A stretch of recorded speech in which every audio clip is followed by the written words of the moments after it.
کون تھا وہ یہودی جو پاکستان میں رہ رہا تھا اور کسی کو خبر تک نہیں ہوئی؟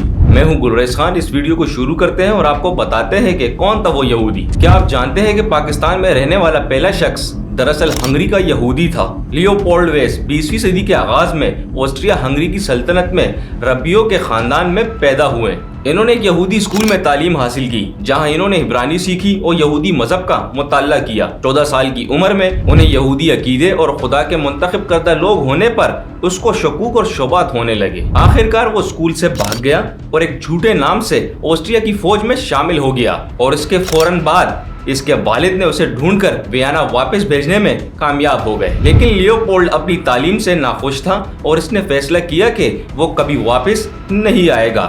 تھوڑی دیر کے لیے وہ اپنے عقیدے پر یقین نہ رکھتے ہوئے روحانی طور پر ادھر ادھر گھومتے رہے۔ بالآخر جب وہ 22 سال کے ہو گئے تو انہیں یروشلم میں اپنے چچا کے گھر رہنے کی دعوت دی گئی جو اس وقت برطانوی حکومت کے ماتحت تھا، اور یہ وہ جگہ تھی جہاں اس نے عربیوں کے بارے میں جو کچھ بھی پڑھا اور سنا تھا اس سے یہ حیران ہوا جن کے بارے میں اسے بتایا گیا تھا کہ وہ وحشی تھے، غربت میں صحراؤں میں گھومتے تھے، ایک قدیم مذہب پر عمل کرتے تھے اور دوسروں کے ساتھ دشمنی کرتے تھے، جبکہ یروشلم میں عرب مذہب نفیس تھا اور اپنے پڑوسیوں کے ساتھ امن سے رہتے تھے۔ اس نے ایک جرمن اخبار کے لیے کام شروع کیا جس میں یروشلم میں اپنے تجربات کے بارے میں مضامین شائع ہوئے۔ اس کے فوراً بعد انہوں نے اسے اپنے سفر کے بارے میں لکھنے کے لیے پورے فلسطین اور باقی مسلم دنیا کا سفر کرنے کا حکم دیا، اور اس وقت کی دریافتوں کے بعد انہوں نے فلسطین کی تاریخ اور ثقافت پر تحقیق شروع کی، اور اس کے فوراً بعد اس نے انہیں عام طور پر عرب اور مسلم دنیاؤں پر مطالعہ کرنے کی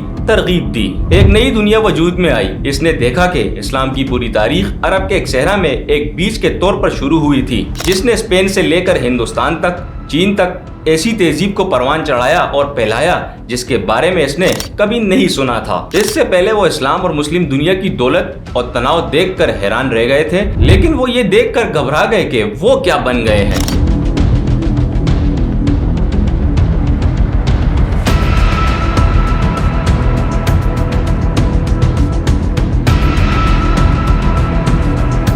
جب وہ افغانستان میں اپنے سفر کے دوران ایک مقامی گورنر کے ساتھ بیٹھا تو حکمران نے ماضی کی مسلم تہذیبوں کی کہانی سنانا شروع کی، اور جب لیوپولڈ سن رہا تھا تو وہ اس وقت اور اب کے مسلمانوں کے درمیان فرق نوٹ کیے بغیر نہیں رہ سکتا تھا۔ غصے میں آ کر اس نے گورنر پر تنقید کرنا شروع کر دی۔ آپ بے شمار ہے، پھر بھی آپ کا ایمان کمزور ہے۔ آپ مسلمانوں نے اپنی خود مختاری کیسے کھو دی جس نے پہلے ایک صدی سے بھی کم عرصے میں اپنے ایمان کو عرب سے بحیرہ تک پھیلا دیا۔ لیوپولڈ نے اپنی بات ختم کی جس پر گورنر نے جواب دیا، لیکن تم مسلمان ہو؟ لیوپولڈ نے فوراً اس سے انکار کر دیا۔ اس لمحے اس کے دل میں کچھ بدلا اور چند ماہ بعد لیوپولڈ نے اس افغان گورنر کی بات کو ذہن میں رکھتے ہوئے اسلام قبول کرنے کا فیصلہ کیا۔ انہوں نے جلد ہی اپنا نام تبدیل کر کے محمد اسد رکھ لیا اور 1927 میں حج سے سعودی عرب کے لیے سفر کیا۔ وہاں اس نے بادشاہ عبدالعزیز سے دوستی کی اور اس کے لیے ایک قابل اعتماد کے طور پر کام کرنا شروع کیا۔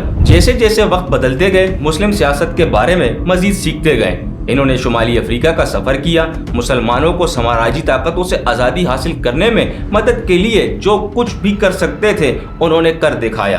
میں نے لیبیا کو اطالوی حملے سے بچانے کے لیے لڑنے والے فریڈم فائٹرز کے ایک گروپ کے رہنماؤں احمد شریف، لیجنڈری عمر مختار سے ملاقات کی۔ اس کے بعد انہوں نے 1932 میں ہندوستان کا دورہ کیا جب ان کی ملاقات پاکستان کے روحانی والد مشہور شاعر علامہ محمد اقبال سے ہوئی۔ محمد اقبال اسد کو ہندوستان میں رہنے اور ہندو اکثریتی ریاست اور ممکنہ طور پر علیحدہ ریاست میں بھی مسلم حقائق کے لیے لڑنے میں اس کی مدد کرنے پر آمادہ کرنے میں کامیاب رہے۔ یہ ریاست بعد میں وہ بن گئی جو اب پاکستان اور بنگلہ دیش ہے۔ اب 1939 کی بات ہے کہ دوسری جنگ عظیم بھی شروع ہوئی تھی۔ اسد کے والدین کو نیازیوں نے آسٹریا میں حراست میں لے کر قتل کر دیا تھا اور یہاں ہندوستان میں انگریزوں نے اسے گرفتار کر لیا، یہ خیال کرتے ہوئے کہ وہ جرمنیوں کا وفادار ہو سکتا ہے۔ انہوں نے انہیں قید کر دیا اور پھر جنگ کے اختتام تک انہیں گھر میں نظر بند کر دیا۔ اسد اور بہت سے مسلم رہنماؤں نے مسلمانوں کے لیے ایک علیحدہ ریاست کے تصور کی حمایت کی اور بالآخر انگریزوں نے رضامندی ظاہر کی، اور اگست 1947 میں بالآخر انگریز وہاں سے چلے گئے اور پاکستان اور ہندوستان